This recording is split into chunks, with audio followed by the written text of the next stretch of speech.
Hello, this is Jonathan again, and welcome to the Lynne Life. We got a bunch of things to go over today. Not a bunch, but we get a few projects we've been working on.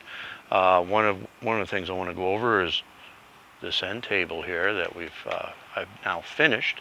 We'll go over that. We got a little bit of a varmint problem that I'll go over, and another project. And we're going to have a little bit of a discussion about what it's like to be a caregiver and some of the things we're going to be doing in the future.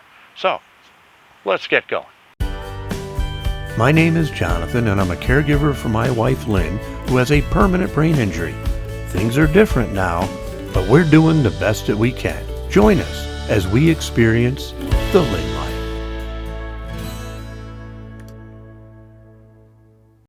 Here it is, the finished table. Came out good. We've been using it, and pretty happy with it. It's got 3 to 4 coats of polyurethane on it, and I think it came out pretty good. Here's the other angle.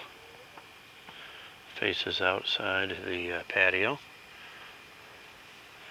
By the way, Lynne's been using this patio a lot. She's out here almost every day as long as the weather's good. You got an aloe plant sitting on it. I like having a little aloe around her should you get a sunburn. Works out really good. So may put some other plants out here. And but right now this is working out very good. I put a couple beers on it here last night. That worked out good. Held the beer very well.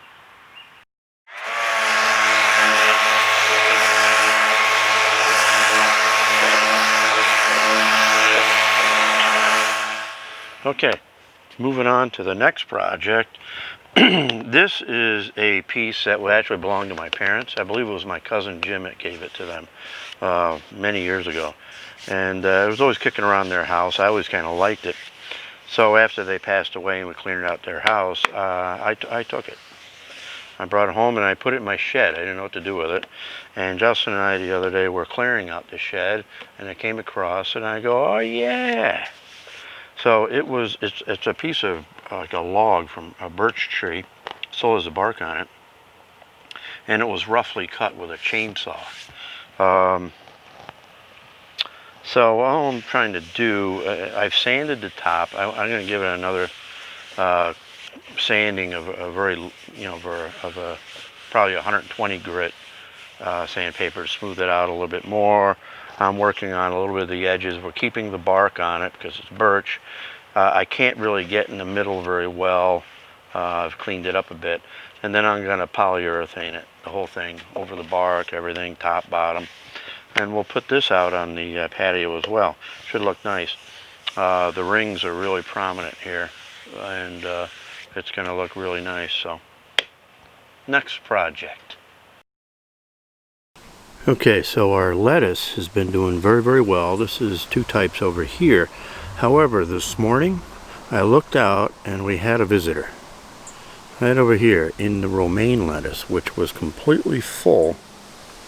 Pick some of it out. Right about there, right in the center of the screen, was a woodchuck that we call Chunk. And he's been around, but we haven't seen him in a while. And there he was, sitting in the middle of the romaine lettuce, chowing down. And this was a big plant. He's got that chowed down. This one here is hardly anything left. A little bit of this one. One over here, he's got that down to the nub. And this one here, hardly anything on that one. Yeah, so I have some replacement plants I'm going to add to that, and the others may come back. But we've got to do something, and it's going to be, it's going to be, 3 things we're going to do. The first thing will be replanting some of that lettuce. But there's a second and a third step we're going to take too.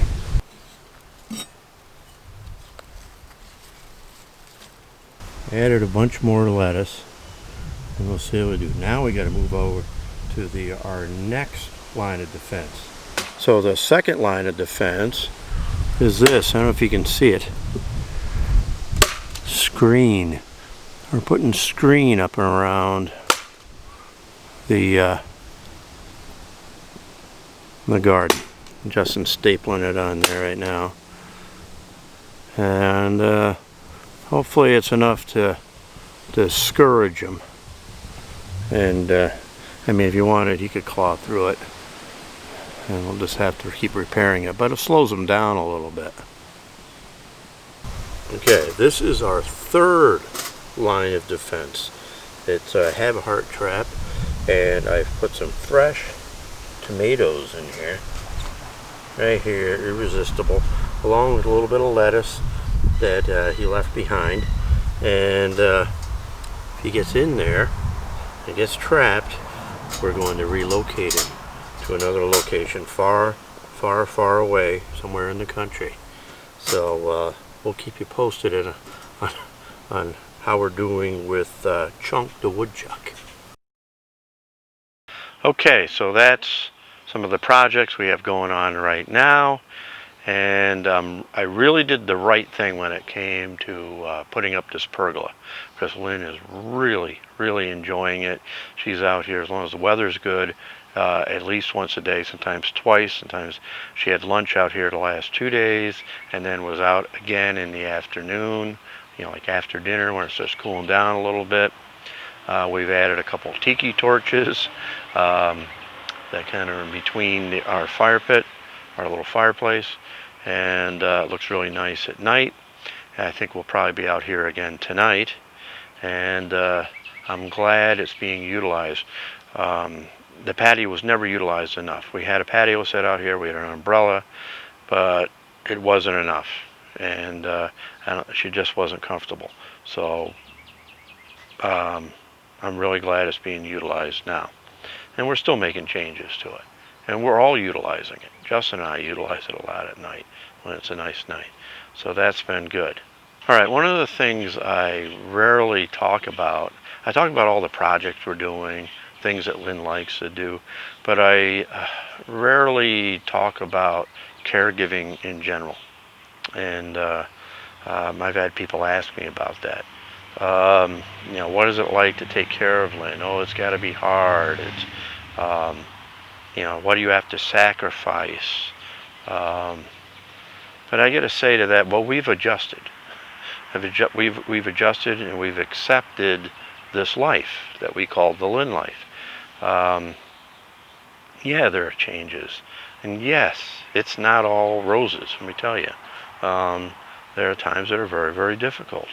And you need some time to yourself once in a while. Sometimes when she goes to bed, sometimes I'll come out here in the patio and I'll just hang out and for a little while before I go to bed.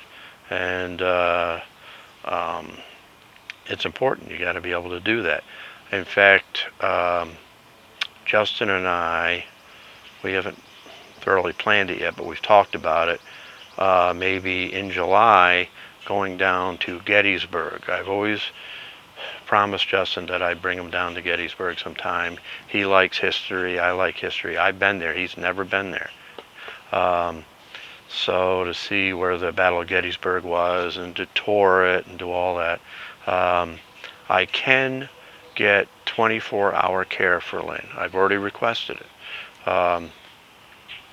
The care is pretty much all the same during the day. The difference is that someone comes in at night and that person stays in our living room while Lynn sleeps in our bedroom all night long. So that person is there all day, and she's there when Lynn wakes up. So that person will make her breakfast, and then the next shift comes in.